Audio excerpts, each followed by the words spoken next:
Hello दोस्तों, तो कैसे हैं आप सब। स्वागत है आपका आपके अपने परिवार ऑफिशियल स्टडी अड्डा चैनल पर। हम लोग दोस्त आरआरबी एनटीपीसी के लिए मैथ्स पढ़ रहे हैं और मैथ एक्सप्रेस सीरीज के अंतर्गत दोस्त पढ़ रहे हैं। और बात करें हम लोग दोस्त मैथ्स की, तो हम लोग दोस्त मैथ का जब प्रैक्टिस सॉल्व करते हैं तो इसमें आपको दोस्त डीआई का क्वेश्चन मिलता है और मैथ का क्वेश्चन साथ में ज़रूर मिलता है। यानी कि जो मैथ के क्वेश्चन आपके एग्जाम्स में आते हैं वो तो करवाए ही जाते हैं, और साथ में जो डीआई के क्वेश्चन होते हैं उनको भी हम दोस्त यहाँ पर सॉल्व करते हैं। डेली आप लोग कर रहे हो, आपको पता भी होगा। आज प्रैक्टिस सेट नंबर दोस्त हम लोग 24 सॉल्व करने वाले हैं। 24वां प्रैक्टिस सेट दोस्त हम सॉल्व करेंगे। और बात करें इस क्लास की तो डेली दोस्त 9 बजे होती है। दिक्कत है तो आप लोग बताइएगा, तो टाइम भी चेंज कर सकता हूँ भाई, ठीक है। तो डेली अभी तो दोस्त 9 बजे ही चल रही है। तो चलते हैं दोस्त आज के क्वेश्चन पे। उससे पहले आप लोग अगर मेरा टेलीग्राम चैनल नहीं ज्वाइन किए हो तो लिंक आपको डिस्क्रिप्शन में मिल जाएगी, वहाँ से ज्वाइन कर सकते हो। और एसएससी जीडी की तैयारी अगर कर रहे हो, उसके लिए भी अगर मैथ्स पढ़ना चाह रहे हो आप या कोई और भी पढ़ना चाह रहा है, तो प्लेलिस्ट बनी हुई है भाई चैप्टर वाइज और प्रैक्टिस सेट की भी। तो प्रैक्टिस सेट सॉल्व करना चाहो कर लो, और चैप्टर वाइज भी क्लास करना चाहो तो कर लो। और डेली अगर लाइव जुड़ना चाह रहे हो तो शाम को 7 बजे से उसमें भी जुड़ सकते हो एसएससी जीडी के क्लास में दोस्त, ठीक है। डेली क्लास चलती है। तो चलते हैं दोस्त, स्टार्ट करते हैं अपनी आज की क्लास। और जो लोग जुड़ गए हो भाई, क्लास को शेयर एंड लाइक जरूर कर दीजिएगा, ठीक है भैया। लाइक और शेयर जरूर करना, और कोई ना कोई नया बंदा आप लोग जरूर जोड़ा करो यार, जितना हो पाए भाई। तो कल हमने क्वेश्चन सॉल्व किए, लगभग उसके 29 क्वेश्चन उस प्रैक्टिस सेट के हमने सॉल्व किए थे, जो 8 फरवरी 2021 शिफ्ट सेकंड में हुआ था। उसके 29 क्वेश्चन सॉल्व किए थे हमने। और जितने हमारे पास थे भैया, क्या बोलते हैं, डीआई के, वो छोड़ दिए थे, बोले थे कल सॉल्व करेंगे। तो आज हम दोस्तों सॉल्व करने वाले हैं। क्लियर दोस्त, कोई दिक्कत नहीं होगी अब, ठीक है भाई। तो इस क्वेश्चन में दिया है कि निम्नलिखित लाइन ग्राफ 6 वर्ष 2013 से 18 के दौरान इस्तांबुल की जनसंख्या मिलियन में को दर्शाता है। लाइन ग्राफ के आधार पर दिए गए प्रश्न के उत्तर दीजिए। तो देखते हैं भैया प्रश्न क्या दिया है। प्रश्न आपको ये दिया मेरे दोस्त कि वर्ष 2013 से 2018 तक इस्तांबुल की जनसंख्या में हुई अनुमानित प्रतिशत वृद्धि ज्ञात कीजिए। कितनी प्रतिशत वृद्धि हुई ये बताना भैया। तो 2013 में 1.3 थी, 1.3 से बढ़कर भैया 2.8 हो गई। तो पूछ रहा कि कितनी प्रतिशत वृद्धि हुई भैया। तो भाई पहले 1.3 थी इनकी, बढ़कर 2.8 हो गई। तो कितनी ज़्यादा हो गई, तो बढ़ गई भैया यहाँ से 1.5। 1.5 ज़्यादा हो गई। किससे ज़्यादा हुई है, तो 1.3 से ज़्यादा हुई है। गुणे में दोस्त कर देंगे हम लोग 100। तो पॉइंट से पॉइंट हटा देंगे भैया, ये 1500 बटे में 100 हो जाएगा। ओ सॉरी, 1500 बटे में 13 हो जाएगा। तो 13 एक अन्नम 13 बचेगा भैया, यहाँ पर 2 हो जाएगा 20, 13 एक अन्नम 13 बचेगा, 7 हो जाएगा 70, 13 बचे 65। और इससे लगभग परसेंटेज में आएगा तो 115 पॉइंट कुछ आएगा। तो ऑप्शन नंबर, ओ भाई 2 115% दे रखे हैं इसमें, 115% दे रखे हैं भाई। चलो कोई ना, एक ऑप्शन अपना सही है तो सही है, 115 आएगा भैया। 115 पॉइंट कुछ करके वहाँ पर 2 ऑप्शन मैच हो गए, हो सकता है कुछ और होता, ठीक है भाई। चलो कोई बात नहीं, इसका ऑप्शन नंबर सी या ए कोई भी एक हो सकता है। अगला क्वेश्चन दिया भैया कि निम्नलिखित पाई चार्ट इलेक्ट्रिक केतली का निर्माण करने वाली एक कंपनी द्वारा किए गए व्यय के प्रतिशत वितरण को दर्शाता है। पाई चार्ट के आधार पर दिए गए प्रश्न के उत्तर दीजिए। मैन्युफैक्चरिंग दिया है, और डायरेक्ट मटेरियल दिया है, और डायरेक्ट लेबर दिया है, अदर कॉस्ट दिया है, और ट्रांसपोजिशन दिया है, ट्रांसपोर्ट्स दिया है, ठीक है भैया। अब क्वेश्चन क्या कह रहा है आपसे, क्वेश्चन आपसे बोल रहा है इसमें कि यदि एक निश्चित संख्या में इलेक्ट्रिक केतलियों के निर्माण के लिए कंपनी का प्रत्यक्ष सामग्री लागत के लिए 56,000 का भुगतान करना पड़ता है, तो विनिर्माण उपरिव्यय लागत ज्ञात कीजिए। भैया हिंदी में लिखा, इंग्लिश में दिया, ये समझ में नहीं आ रहा कि क्या पूछा गया। तो आइए इंग्लिश में देखते हैं। दिया इसमें भैया कि डायरेक्ट मटेरियल कॉस्ट जो दिया भैया वो क्या है, डायरेक्ट मटेरियल कॉस्ट भैया है यहाँ पर, ये देखो डायरेक्ट मटेरियल 28%, जो कि 56,000 रुपये है, ठीक है। जो कि 56,000 रुपये, यानी कि 28% का जो मान दे रखा है यहाँ पर वो 56,000 रुपये दे रखा है, ठीक है। इंग्लिश से देख लो भैया।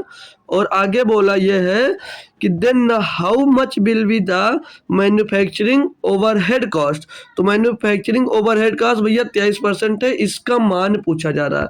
तो भैया 28% बराबर 56,000 है, तो 23% बराबर क्या होगा ये पूछा जा रहा है। तो ज्ञात कर सकते हैं भैया 56,000 बट्टे में भैया 28 और गुणे में 23, ये भैया करना है और आपका आंसर आ जाएगा। तो 28 दूना 56, यानी कि यहाँ से भैया 2,000 आ जाएगा, और 23 का गुणा 2,000 में होगा तो भैया 46,000 आ जाएगा।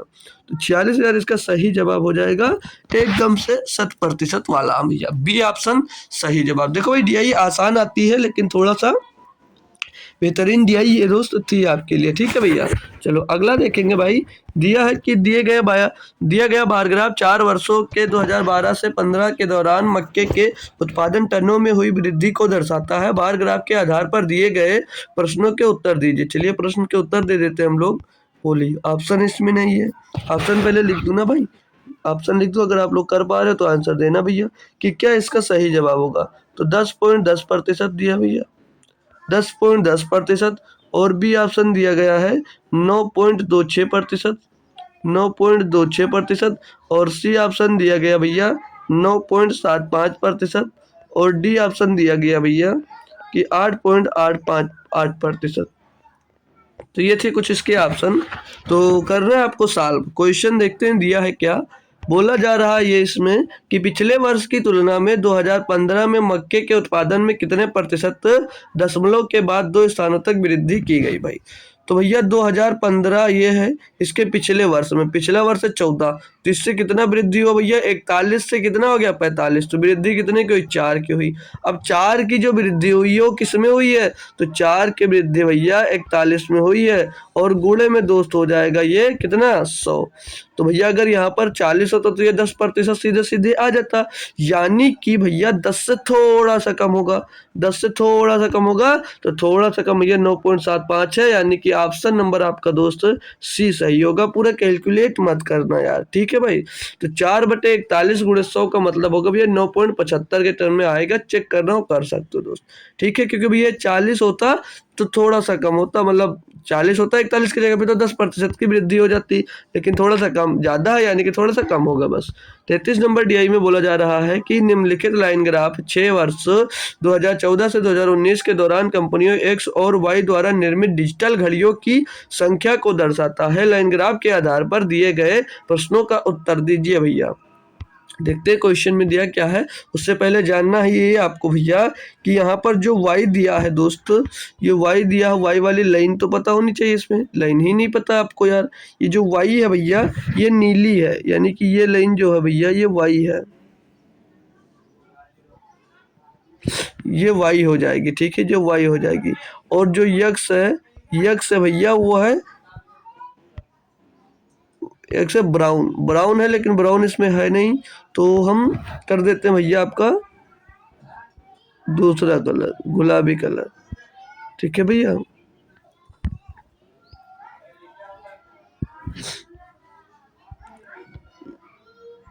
ये दिया, ठीक है दोस्त। चलो यहाँ पर 125 है, ये 125 लिखा हुआ है, ठीक, समझ लेना। क्वेश्चन में बोला कि किसी वर्ष के दौरान कंपनी X और Y द्वारा निर्मित घड़ियों की संख्या का निरपेक्ष अंतर अधिकतम था, मतलब इनके बीच का जो अंतर रहा वो किस वर्ष में सबसे ज़्यादा रहा।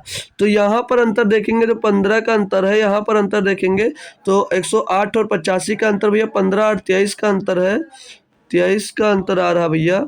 और अगले में देखेंगे तो यहाँ पर 30 का अंतर आ रहा है, और यहाँ पर देखेंगे तो 80, 30, 35 का अंतर आ रहा है, और यहाँ पर भैया 17 का अंतर आ रहा है। 125 से 108 हटाएंगे और यहाँ पर 10 का अंतर आ रहा है। तो सबसे ज़्यादा भैया यहाँ पर 35 दिख रहा है, और 35 है 2017 में, तो 2017 इसका सही जवाब हो जाएगा भैया। इसमें भी ऑप्शन हमने मिसप्रिंट किया, ठीक है दोस्तों। ऑप्शन की बात करें, ऑप्शन दिखा दें तो ऑप्शन 2017 था, 2019 था, और 2016 था, और 2018 था भैया, ठीक है। तो इसका ऑप्शन सही है 17 सही होगा, ठीक है भाई। ऑप्शन ही मिसप्रिंट कर दे रहा हूँ। चलिए आज की दोस्त मतलब आज के क्वेश्चन अब हो रहे हैं स्टार्ट। तो आज के क्वेश्चन की बात करूँगा तो ये सारे के सारे क्वेश्चन है भैया NTPC CBT 1, NTPC CBT 1 CBT 1 के पेपर हैं ये 31/1/2021 के भैया, 31/1/2021 के पेपर हैं और ये फर्स्ट शिफ्ट के पेपर हैं। ठीक है भैया, ये फर्स्ट शिफ्ट के पेपर हैं आज जो हम सॉल्व करना स्टार्ट कर रहे हैं दोस्त। तो चलते हैं क्वेश्चन के और अपने देखते क्या दिया है कि 32 और 20 के इसके निम्नतम रूप में व्यक्त कीजिए। निम्नतम मतलब छोटे छोटे रूप में। फालतू का क्वेश्चन दिया दोस्त, क्या आप लोग इसका आंसर कमेंट कर पाएंगे कि इसका निम्नतम रूप क्या होगा दोस्त, बता सकते हो? सभी बच्चे बता सकते हो, नहीं तो बहुत कूटे जाओगे दोस्त। ठीक है, क्योंकि भैया 4 पंचे 20, 4 ओठे 32, 8 10 8 5 5 इसका निम्नतम रूप होगा, बस यही पूछा था। ये देखो भाई NTPC का क्वेश्चन है ना, लप्पू सा क्वेश्चन दोस्त। 2 नंबर दिया है कि एक कंप्यूटर गेम एक बिल्डर 20 घंटे में एक दीवार का निर्माण कर सकता है, जबकि एक डिस्ट्रॉयर इस दीवार को 50 घंटों में पूरी तरह से ध्वस्त कर सकता है। बिल्डर और डिस्ट्रॉयर दोनों को ही आरंभ में समतल जमीन पर काम करने के लिए नियुक्त किया गया था, परंतु 30 घंटे के बाद डिस्ट्रॉयर को हटा दिया गया। दीवार का निर्माण करने में कुल कितना समय लगा भैया? ये क्वेश्चन एक बेहतरीन क्वेश्चन है और एक टाइम एंड वर्क का दोस्त क्वेश्चन है। ठीक है, और बहुत ही आसानी से कर सकते हो। मान लीजिए जो बिल्डर है भैया, बिल्डर है वो 20 घंटे में दीवार को बना रहा है, और जो डिस्ट्रॉयर है मतलब ध्वस्त करने वाला है वो भैया इसको 50 घंटे में ध्वस्त कर देता है। क्लियर दोस्त? इन दोनों ने मिलकर काम कितना किया भैया? एलसीएम इनका हो जाएगा 100। तो भैया इनका एफिशिएंसी निकालेंगे तो बी यानी कि 1 घंटे में 5 काम करता है, और जो डी है 1 घंटे में भैया 2 काम करता है। बात आपको समझ में आई? कुछ आई जरूर होगी। आगे बोला ये भैया कि 30 घंटे मतलब इनको साथ में काम करना आरंभ कर देते हैं, और परंतु 30 घंटे बाद डिस्ट्रॉयर को हटा दिया जाता है, यानी कि 30 घंटे इन सभी ने साथ में काम किया है। यही तो बोला ना भैया। तो 30 घंटे साथ में काम किया। उससे पहले क्या सीखना है? देखो भाई, ये जो है ये बना रहा है, जो बिल्डर है वो बना रहा है, और डिस्ट्रॉयर है जो गिरा रहा है, यानी कि ये माइनस में काम कर रहा है। यानी कि जो गिरा रहा है भैया वो आपका माइनस में काम कर रहा है, यानी कि 2 जो है भैया वो 5 बनाता है, जिसमें से ये 2 गिरा देता है, साथ में काम कर रहे हैं।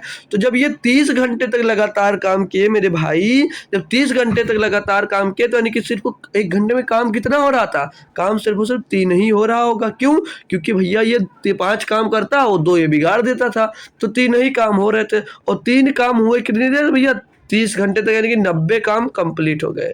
90 काम कंप्लीट हो गए भैया, टोटल काम 100 थे, यानी कि 10 काम अभी शेष रह गया। बोला क्या आगे कि 30 घंटे बाद डिस्ट्रॉयर को हटा दिया गया। दीवार का निर्माण करने में कुल कितना समय लगा? तो भैया 30 घंटे यहाँ पर लगा है। अब बी बिल्डर अगर अकेले काम कर रहा है तो 1 घंटे में 5 काम करता है, तो 10 घंटे में कितना काम करेगा? 1 घंटे में 5 काम करता है तो 10 काम को कितनी देर में करेगा? 2 घंटे में कर देगा। 10 काम को 2 घंटे में कर देगा। तो बोला जरा कुल कितना समय लगा? भैया 30 घंटे यहाँ पर लगा था, और शेष काम को करने में 2 घंटे और लगे, तो टोटल कितना समय लगा? 30 + 2 यानी कि भैया 32 घंटे का टाइम लगा। 32 घंटे का टाइम लगा। एक बेहतरीन क्वेश्चन दोस्त आपको दिया गया था। ठीक है भाई, चलते हैं अगले क्वेश्चन पे। भैया निम्नलिखित को हल कीजिए। इसमें भैया आपको बोर्ड मास लगाना है। बोर्ड मास रूल की क्लास आज दोस्त जीडी की हो जाएगी, होनी कल ही थी, लेकिन नेट नहीं चल रहा था, इसीलिए दोस्त नहीं हो पाई। ठीक है भाई, तो इसको करना है आपको सॉल्व। भैया बोर्ड मास रूल लगाना है। बोर्ड मास रूल पहले ब्रेकेट फिर ऑफ सॉल्व करना है। तो ब्रेकेट है इसमें, ऑफ नहीं है, तो ब्रेकेट सॉल्व करेंगे। पहले छोटा ब्रेकेट सॉल्व करते हैं। तो 54 प्लस का 19 - 15, 19 - 15 दिया, तो चाहो तो इसको भैया सॉल्व भी कर सकते हो, बाकी कोई दिक्कत नहीं, अंदर करेंगे। तो ये भैया 4 से इसको काट देंगे, यहाँ पर ये 4 आ जाएगा, और इसका गुणा कर देंगे, 4 × 8 = 32 हो जाएगा, और 32 हो जाएगा माइनस का, माइनस के 32 से भैया ये लिख लेते हैं भैया 6 - 32। ठीक है भैया, ठीक है भाई, थोड़ा समझना, यहाँ पर करली ब्रैकेट है क्वेश्चन में। ठीक है, अब आगे इसको और सॉल्व करेंगे भैया। तो ये 54 प्लस का 19 और माइनस का करली ब्रैकेट फिर 15 और यहाँ पर 32 से जब 6 घटाएंगे तो बचेगा भैया 26। 26 और भी माइनस का, ये माइनस जब इंटर होगा तो भैया प्लस का बना देगा, प्लस का हो जाएगा ये 26। ठीक है, बात इतनी समझ में आ रही होगी। ये 54 प्लस का भैया ये 19 और माइनस लगा भैया। अब 26 और 15 बनकर 41 बना देंगे, ये माइनस इंटर अंदर होगा भैया, तो भैया ये माइनस का 41 हो जाएगा। ये 54 होगा प्लस का और यहाँ पर लगेगा प्लस 19 भैया, 41 से घटा देंगे तो क्या बचेगा बता सकते हो भैया? जब घटा देंगे भैया तो क्या बच रहा है यहाँ पर? बचेगा 9 गया 41 में, 10 घटाएंगे 31, 31 में 9 गया भैया, 31 में जब 9 जाएगा तो बचेगा भैया 22। ठीक है भैया 22, और ये अंदर बचेगा किसका? माइनस का। तो ये भैया जब खुलेगा तो 54 माइनस का 22 हो जाएगा। 54 से 22 घटा देंगे भैया तो 32 आपका आंसर हो जाएगा। बढ़िया सा क्वेश्चन होता है बोर्ड मास का, धीरे धीरे करना होता है ना भाई, अच्छे से समझ में आया होगा। क्वेश्चन दिया आपको कि निम्नलिखित को हल कीजिए। 22 का 15% कितना? बहुत ही लप्पू सा क्वेश्चन दिया मेरे दोस्त। 22 का 15%, इसका भिन्नात्मक मान होता है भैया 3/20। ठीक है, 2 से काटेंगे भैया 11 बार जाएगा, 2 से काटेंगे 10 बार जाएगा। 11 से 33/10 को हम 3.3 लिख सकते हैं भैया। तो 22 का 15% होगा 3.3। बहुत ही लप्पू लप्पू से क्वेश्चन आ रहे हैं भैया आपको देखने को, आपके एग्जाम्स में मिल रहा है भैया। तो जल्दी बढ़िया तैयारी करो, जो क्वेश्चन नहीं आता है उनकी अच्छी से तैयारी करो और अच्छा पेपर करके आओ। 6 नंबर दिया है, आदित्य और आद्या की वर्तमान आयु का योग जो है भैया 120 वर्ष है। 3 वर्ष पहले उनकी आयु का योग कितना होगा भैया? देखो अब ध्यान देना, 3 वर्ष पहले 3 है भैया, तीनों की आयु मान लीजिए इस समय 40-40 थी, 40-40 थी भैया, तो ये भैया 120 हो गई हैं। तो भैया 3 वर्ष पहले यानी कि सभी लोग 37-37 की रही होंगी, सबके सब भैया 37-37 साल की रही होंगी ना। तो 37-37 साल की रही होंगी, तो तीनों का 37 जोड़ोगे तो 111 आ जाएगा। यही ऑप्शन सही हो जाएगा, यही ऑप्शन आपका सही हो जाएगा। कोई समस्या आई हो तो तुरंत हमसे एक बार बोल सकते हो, ठीक है। तो 3 दिन सभी में कम हो। अगर यहाँ पर ये औसत दिया होता तो सिर्फ आप 3 कम कर देते, क्यों? क्योंकि तीनों का होता। अब यहाँ पर अलग अलग योग ही दिया था, तो 3-3 सभी में घटा देंगे तो भैया 37-37 साल की हो जाएंगे, यानी कि 111 साल की सभी हो जाएंगे भैया। ये क्वेश्चन थोड़ा जल्दी से करेंगे, और ये क्वेश्चन के लिए ट्रिक होती है भैया, सॉल्यूशन मत करने लग जाना। तो इसके लिए तरीका हमने बताया है या नहीं बताया है, तो क्या दिक्कत है, आज सीख लेंगे भैया।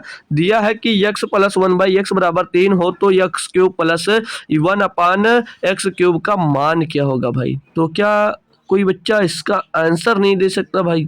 इसके लिए क्या रूल होता है कि भैया जो ये p होता है इसको, तो ये x³ + 1/x³ वो आएगा, ओ सॉरी x³ होगा, ये x³ क्या होगा भैया? ये p³ - का 3p हो जाता है, -3p यानी कि 3 का क्यूब 27, 27 - 3 3 का 9, तो अरे भैया 27 से 9 जाएगा तो 18 बच जाएगा, यही हो जाता है भैया बस। ठीक है, तो बहुत आसानी से कर देते, स्क्वायर कर देते, अगर वो दिया होता स्क्वायर पूछा होता। ठीक है भाई, तो समझ में स्क्वायर करके उसमें 2 घटाया जाता है, तो बात समझ में आ गई होगी अब। ठीक है, अगला क्वेश्चन देखेंगे, बेहतरीन सा दिया गया है कि बिंदु ए बी और सी केंद्र वाले एक वृत्त पर स्थिर है, एक वृत्त पर स्थिर है, यदि कोण ए सी बी 46.5 डिग्री है तो लघु वृत्त खंड ए बी पर बने कोण ए ओ बी का माप ज्ञात कीजिए भैया। तो पहले वृत्त बनाते हैं, फिर आपको दोस्त समझाते हैं। और ऐसा क्वेश्चन मैं पहली बार नहीं, कई क्वेश्चन करवा चुका हूँ, हो सकता है आप लोग आंसर भी कमेंट करने लग गए हो,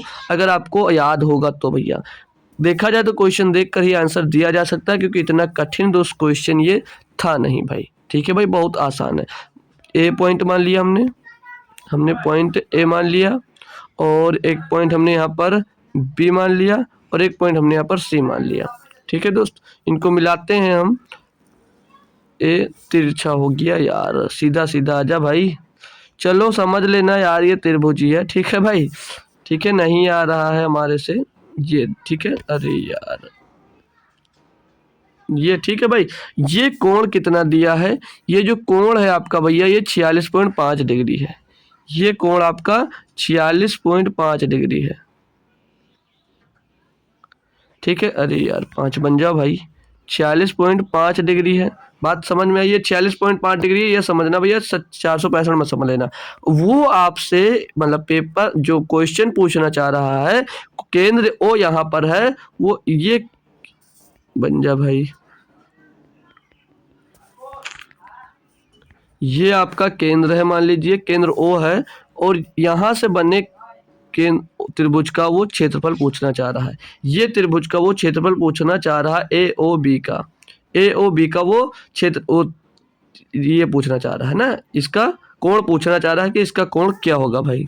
तो हमने ये सीखा है कि किसी भी चाप द्वारा बना कोण, बना कोण मतलब कि किसी भी चाप द्वारा परिधि पर बना कोण केंद्र के कोण का आधा होता है। ये परिधि का कोण जो बना भैया, ये केंद्र का आधा होता है। तो ये 46.5 डिग्री है, तो केंद्र पर बना कोण कितना होगा, इसका डबल हो जाएगा बस भैया, यानी कि 93 डिग्री। 46.5 दूना होगा 93 डिग्री। बस इतनी सा बात याद रखना है कि किसी भी चाप द्वारा परिधि पर बना जो कोण वो केंद्र का आधा होता है, बस भाई इतनी सी बात बताना था। बाकी आप लोग अगर तैयार हो, मतलब पढ़ रखे हो पहले से, तो इसका डायरेक्ट आंसर दे सकते थे, कोई डायग्राम बनाने की आपको जरूरत नहीं थी भाई।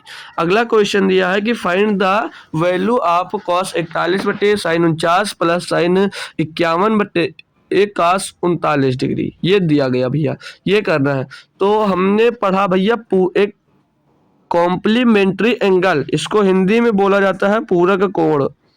पूरक कोण भैया, पूरक कोण। जब हम लोग भैया अरे मतलब थीटा को, मतलब कोण को 90 डिग्री लेंगे, तो भैया साइन और कॉस 90 होगा तो क्या बना देगा, एक बना देगा, और साइन कॉस मिलकर भी भैया एक ही बना देगा जब कोण आप लोग 90 डिग्री रखेंगे।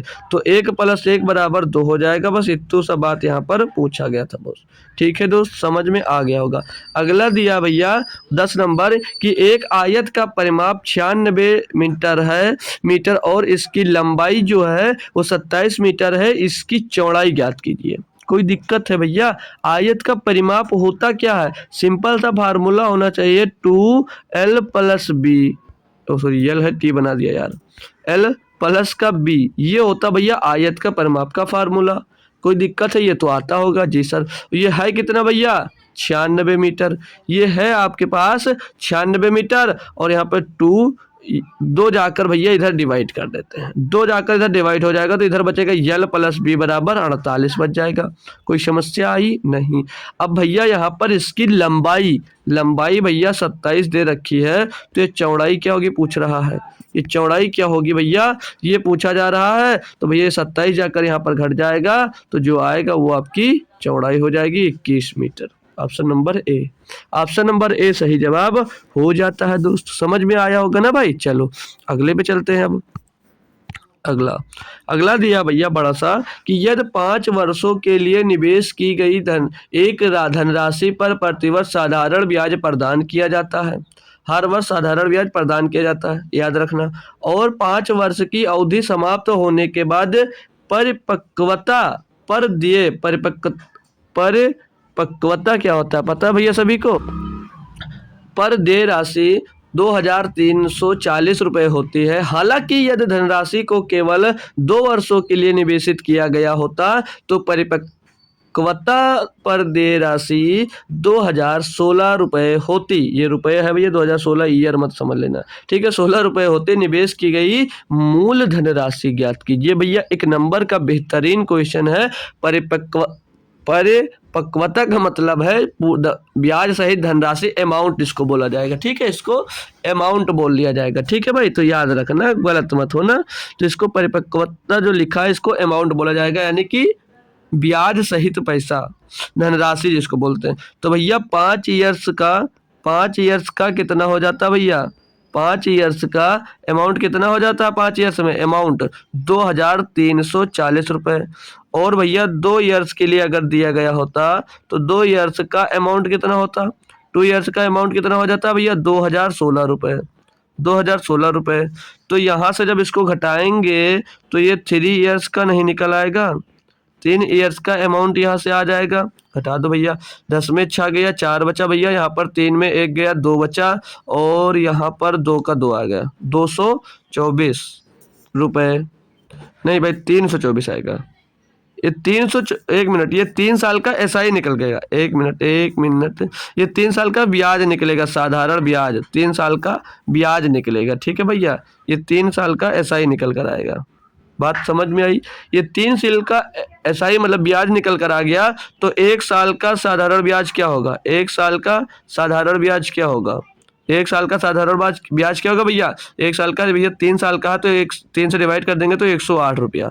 1 साल का भैया 108 रुपया ब्याज आ गया। बात समझ में आई? तो मेरे दोस्त 2 साल का ब्याज कितना होगा? बात अभी समझ में आएगी कि क्या कहना चाह रहा हूँ? 2 ईयर्स का ब्याज कितना हो जाएगा? 216 रुपये हो जाएगा ना। अब भैया 2 साल का ब्याज अगर 216 रुपया हो जाता है तो 2 साल में जो आपका अमाउंट है, 2 साल में जो अमाउंट है वो 2016 हो जाता है। तो 2 साल में अगर अमाउंट आपका 2016 हो जाता है और 2 साल में आपको 216 रुपये का ब्याज मिलता है भैया, तो घटा देंगे यहाँ से तो आपका भैया जो राशि इन्वेस्ट की होगी वो निकल कर आ जाएगी, नहीं आ जाएगी? 1800 रुपये। एक नंबर का बेहतरीन क्वेश्चन दोस्त है। यहाँ से 1800 रुपये आपकी मूल धनराशि निकल कर आ जाएगी। समझ में आया होगा दोस्त आपको क्वेश्चन।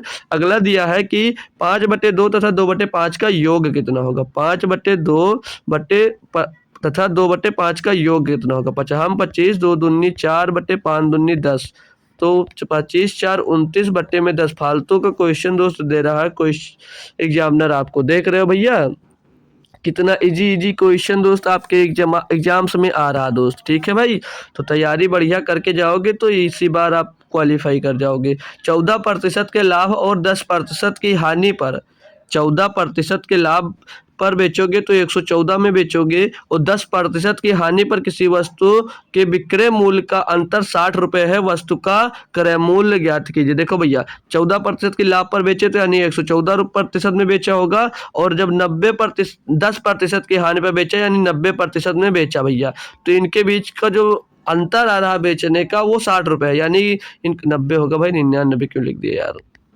90% में बेचेगा भैया। तो इनके बीच का जो अंतर है वो है 24% का, 24% का डिफरेंस आ रहा है, और रुपए में पूछे तो 60 रुपए का अंतर आ रहा है भैया। तो पूछा जा रहा है कि वस्तु का क्रय मूल्य यानी 100% का मान, तो 24 से 48, एक का मान निकाल ले रहे हैं यहाँ से। 24 दूना 48 बचेगा भैया, 12 कटेगा नहीं, पॉइंट लगाएंगे 120 हो जाएगा, 24 पंचे 120, तो एक बराबर भैया हो जाएगा कितना 2.5, तो 100 बराबर कितना होगा? 100 का इसी में गुणा कर दो यार, 250 हो जाएगा। तो आपका क्रय मूल्य कितना रहा होगा? 250 रुपये। 250 रुपये आपका दोस्त क्रय मूल्य रहा होगा। बहुत ही लप्पू सा क्वेश्चन दोस्त एक ये भी दिया था आपको। अगला दिया भैया कि 5% की साधारण ब्याज की दर पर 4 वर्षों के लिए निवेश की गई कोई धनराशि परिपक्वता पर 150 रुपये हो जाती है। निवेश की गई धनराशि ज्ञात कीजिए भैया। कुछ है क्वेश्चन में दोस्त मेरे? कुछ नहीं है भैया। 5% साधारण ब्याज थी, 4 वर्ष के लिए दिया, तो 5% की दर है। अगर 4 वर्ष के लिए इन्वेस्ट किया गया तो ब्याज कितना मिलेगा भैया? 20%। तो 20% होकर ये 120% हो जाएगा। जो 150 रुपया दिया है ये अमाउंट है, यानी कि 120% का मान है। आपसे भैया 100% का मान पूछा जा रहा है, तो निकाल नहीं सकते भैया। 150 बटे में 120 हो जाएगा, गुणे में 2 हो जाएगा 100, तो 20 पंचे 100, 20 छक्का 120, 6 से इसको काटेंगे 30 बार जाएगा ना, नहीं 25 बार जाएगा भाई। 5 दूनी 12, 6 पंचे 30, तो 25 गुणे 5 125 रुपये आपका भैया क्या आ जाएगा? निवेश की गई धनराशि। देखो भैया क्या ही है इस क्वेश्चन में भाई, क्या ही है। अगला क्वेश्चन और लप्पू सा लो करके दिखाओ। आपको दिया है कि 50 और 60 के बीच की अभाज्य संख्याओं का योग ज्ञात करो। बताओ भाई, कुछ हो दम तो बता दो भैया हमको।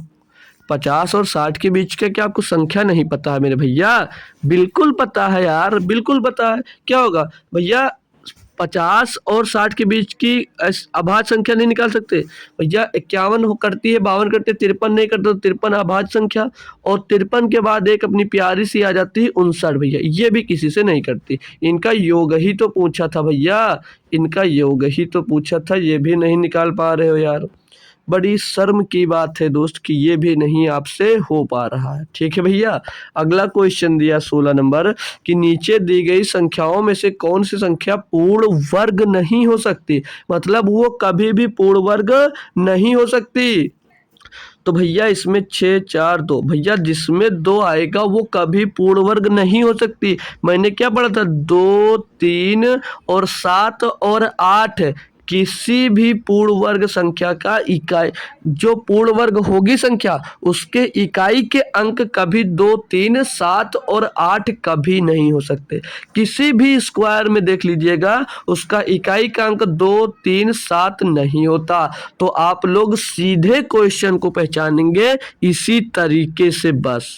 ठीक है, ध्यान रखना कि 2, 3, 7 जब इस तरह क्वेश्चन आएगा तो एक ऑप्शन ऐसा होगा जिसका यूनिट डिजिट जो होगा वो 2 या 3 या 7 या 8 होगा। तो 2, 3, 7, 8 मिले तो समझ जाना वो संख्या कभी पूर्ण वर्ग नहीं हो सकती, याद रखना हमेशा। ठीक है भैया, चलो अगला दिया है भैया कि 2 की पावर 7, 3 की पावर 3, 5 की पावर 4 गुणे 7 के कितने गुणनखंड सम संख्याएं हैं। सम संख्या भैया देखो, टोटल जब गुणनखंड निकालना होता है, टोटल आभाज्य संख्या निकालनी होती है तो क्या करते हो मतलब आभाज्य संख्या नहीं, टोटल गुणनखंड, तो भैया जितनी पावर में दिया हो तो उसमें एक प्लस कर कर गुणा कर देते हैं। लेकिन भैया जब सम की बात कर दे, जब सम की बात कर दे तो भैया देखो, कभी भी जब सम की बात करें तो यहाँ पर 2 की पावर 7 दिया है और गुणे में 3 की पावर 3 दिया है और गुणे में 5 की पावर 4 दिया और गुणे में 7 दिया, 7 की पावर मान लीजिए 1 दिया है, तो इसके सम गुणनखंड तो सेम प्रोसेस होता है जैसे पूरे गुणनखंड निकालते हो टोटल, वैसे सम गुणनखंड निकलता है। तो तरीका ये होता है, सम गुणनखंड में बात करें, कोई भी संख्या दी गई हो अगर उसको 2 से गुणा कर देते हैं भैया तो वो सम बन जाती है। बात समझ में आई। तो जब सम गुणनखंड निकालने की बात आए, यानी कि जैसे देखो अगर ऑड नंबर है, ऑड में ऑड का गुणा करते हो भैया, ऑड में अगर ऑड का गुणा करोगे भैया तो वो ऑड ही नंबर देगा, वो ऑड ही नंबर देगा। तो भैया जैसे यहाँ पर 2 की पावर में 7 दिया है, तो जब आपको जब सम, यहाँ पर जब सम बात आ जाए कि सम संख्या निकालनी है तो 2 की पावर जो दी गई होगी एज इट इज वही लिख लेंगे। 2 के साथ छेड़खानी करना है कि मतलब 2 की पावर में जितना दिया वैसे वैसे लिख देंगे और बाद में जो 3 की पावर दिया है, कुछ भी दिया हो, जितना दिया होगा पावर में उसकी पावर में 1 प्लस कर देंगे। 3 दिया था 1 प्लस कर दिया 4 हो गया, यहाँ पर 4 दिया था 4 में 1 प्लस कर दिया 5 हो गया, यहाँ पर 1 दिया था इसमें प्लस, यहाँ पर गुणा करना होगा भाई, यहाँ पर गुणा और यहाँ पर प्लस करते हैं। ठीक है, 4, 1, 5, फिर गुणा, फिर यहाँ पर पावर में 1 दिया है तो पावर में 1 प्लस कर देंगे तो 2 हो जाएगा, इसको प्लस कर कर भैया गुणा कर देंगे। तो 7 चौक 28 पंचे 140 दूना 280 भैया, तो इसमें भैया 280 गुणनखंड सम मिलेंगे, सम 280 गुणनखंड मिलेंगे भैया। ये होता है तरीका भैया। ठीक है, तो तरीका समझ में आया होगा पूरी तरीके से आपको भाई। ठीक है, बात समझ में आई। तो अगले क्वेश्चन पे चल सकते हैं हम। अगला क्वेश्चन दिया भैया कि इनमें से कौन सी संख्या 3, 4 और यक्स का लसाअ पे नहीं हो सकती। ठीक है, तो आप लोग खुद से चाहो तो बता दो, क्योंकि बहुत ही आसान क्वेश्चन है दोस्त, ये बहुत ही आसान क्वेश्चन है। क्यों? क्योंकि भैया 4 और 3 दिया है और साथ में यक्स का लसाअ नहीं हो सकता भैया। 60 जो है ये हो सकता, 24 हो सकता, लेकिन 18 क्या हो सकता है। अब पूछोगे 18 ही क्यों नहीं हो सकता, यक्स तो हमको संख्या पता नहीं है भैया। तो यक्स नहीं पता है, लेकिन भैया 3 और 4 तो पता है, और 3 और 4 भैया 18 जो है 3 से कट सकती, तो ये लासापा 3 का हो सकती है, लेकिन क्या 4 से कट रही है भैया, 4 से नहीं कर रही है, तो 4 का ये लासापा होगी नहीं। तो जब 4 उसमें शामिल है भैया, 4 का नहीं होगी तो यक्स का होगी भी, तो क्या मतलब है, यक्स कोई भी संख्या हमसे मैटर नहीं करता, यानी कि भैया 18 आपका सही जवाब है। और 36 है, ये भी भैया 3, 4 का एलसीएम हो जाएगा, 24 एलसीएम हो जाएगा, 60 हो जाएगा। लेकिन यक्स क्या संख्या हमको नहीं पता, लेकिन जो पता है उसका तो एलसीएम भैया 18 नहीं है, तो ये 18 सही जवाब होगा इसका। 18 एलसीएम नहीं हो सकता। अगला क्वेश्चन दिया है, यक्स के न्यूनतम मान ज्ञात कीजिए जो 136 बटे x माइनस 4 को एक पूर्णांक बनाता। भैया x का न्यूनतम मान ज्ञात करना, ध्यान रखना ये बात, आप लोग ध्यान रखें कि न्यूनतम मान करना है। तो ऑप्शन से चले जाएंगे, ऑप्शन पे जाएंगे, पहले माइनस का 32 रखते हैं, तो 136 बटे में माइनस का 132 और माइनस का 4 जोड़कर कितना हो जाएगा भैया 136 बटे 36, यानी कि यहाँ से क्या मिल जाएगा, माइनस का 1 मिल जाएगा। आगे रखेंगे भैया 136 है, 136 बटे में ये x का मान अगर 72 रखते हैं तो 72 से 4 घट जाएगा भैया 68 बचेगा, 68 168 दूना 136, यहाँ पर 2 मिल जाएगा। अगला दिया भैया 136 बटे में x माइनस 4, यानी कि 140 रखेंगे तो भैया यहाँ पर 136 आ जाएगा, तो ये भैया प्लस का मिल जाएगा एक। और फिर दिया है ये 2 और दिया है 136 अरे यार 136 बट्टे में भैया 268 था। यहाँ पर 4 पहले ही प्लस कर देंगे, क्यों? क्योंकि भैया ये माइनस कर दिया था ना, तो ये माइनस का, ये भी तो माइनस माइनस प्लस हो जाता है, तो यहाँ पर 272 हो जाएगा। 272 होगा भी माइनस का, तो 136 से करने में 136 गुना 72, वो भी भैया माइनस का हो जाएगा। ठीक है, तो अब आते हैं अपने क्वेश्चन में। काफी बच्चों को लग रहा होगा कि 72 आंसर है, लेकिन नहीं होगा। क्यों?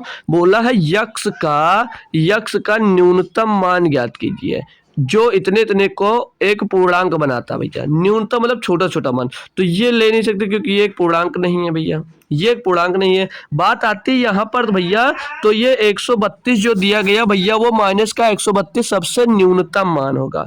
जो 132 होगा भैया वो सबसे न्यूनतम मान होगा, यानी कि ये वाला सही होगा, ऑप्शन नंबर ए।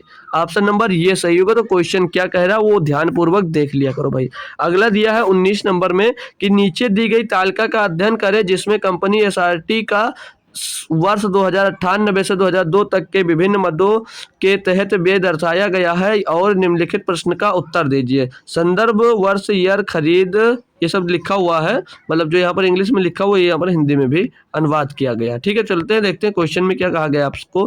क्वेश्चन में बोला जा रहा भैया कि दी गई अवधि के दौरान एसआरटी कंपनी का मार्केटिंग पर कुल व्यय खरीद पर कुल व्यय का लगभग कितने प्रतिशत है। ये परचेज मतलब खरीदा कितना, तो ये दिया दोनों, इनको जोड़ना भैया, टोटल करेंगे भैया इनका, तो आ जाएगा 5 6 11 11 3 14 7 21 और 9 21 9 30 का 0 हासिल आ जाता है भैया आपके पास यहाँ पर 21 और 9 30, हाँ 3 आ जाता है हासिल भैया। 3 और 4 7 और 5 12 12 5 17 6 17 6 23 और 4 27 270 यहाँ से मिल जाता है। कितना? 270। इसको जोड़ेंगे 5 4 9 3 12 2 14 1 15 15 का 5 हो जाएगा, हासिल आ जाता है भैया 1 आपके पास। तो 9 और 7 16 16 और 6 16 6 22 5 27 और 4 31 का 1 हासिल आ जाएगा 3। तो 3 और 1 4 और 2 6 6 7 7 और 2 9 2 11 भैया। इसका ये कितना प्रतिशत है, ये तो सवाल पूछा जा रहा है, यानी कि 270 बट्टे में 1115 गुणे में 200, इसका मान आपसे पूछा जा रहा भैया, यानी कि कितना हो जाएगा, ये हो जाएगा भैया आपका 27,000 बटे 1115। तो कितनी बार जा सकता भैया, काटेंगे अगर हम लोग इसको भैया, काटेंगे अगर हम लोग दोस्त इसको, तो इसको 5 से काट देते हैं, 20 बार जाएगा। 5 से इसको काटेंगे भैया, तो 5 दूनी 10 बचेगा, 1 हो जाएगा 11, 5 दूनी 10 बचेगा भैया, 1 हो जाएगा 15, तो 5 3 15 223 मिल गया। तो भैया 27 दूना 54, यानी कि हो जाएगा ये 5400। अब हो जाएगा 5400 बटे 223, तो 2 ये कितनी बार जाएगा भैया, 2 बार जाएगा। 223 दूना 446 और 2 के टर्म में भैया एक ही आंसर है, तो ऑप्शन नंबर बी हो जाएगा। आगे करने की भी जरूरत आपको दोस्तों नहीं है, ठीक है, यानी कि 24% है भैया, बस इतनी सी बात है, बस और कुछ नहीं था। ठीक है, लगभग पूछा, लगभग निकाल भी सकते हो। तो ये क्वेश्चन होगा कल भैया, थोड़ा काम है इसीलिए बंद करता हूँ क्लास को। अगर समझ में आना आएगा दोस्तों कर लेना। तो थैंक यू सो मच दोस्तों। क्लास कैसी लगी, और आज शाम को जुड़ना नहीं भूलिएगा, क्लास शेड्यूल कर दी गई है, चाहो तो उसमें लाइक और कमेंट कर सकते हो। ठीक है दोस्त, तो उस क्लास में आइएगा, कुछ सरप्राइज हो सकता है आपके लिए, हो नहीं होगा तो कोई बात नहीं, अगर लगेगा तो अच्छी बात है। तो आज की क्लास कैसी लगी है जरूर बताइएगा दोस्तों, शाम को जरूर से जरूर आना है। तो मिलते हैं शाम को, तब तक थैंक यू सो मच दोस्तों, जय हिंद।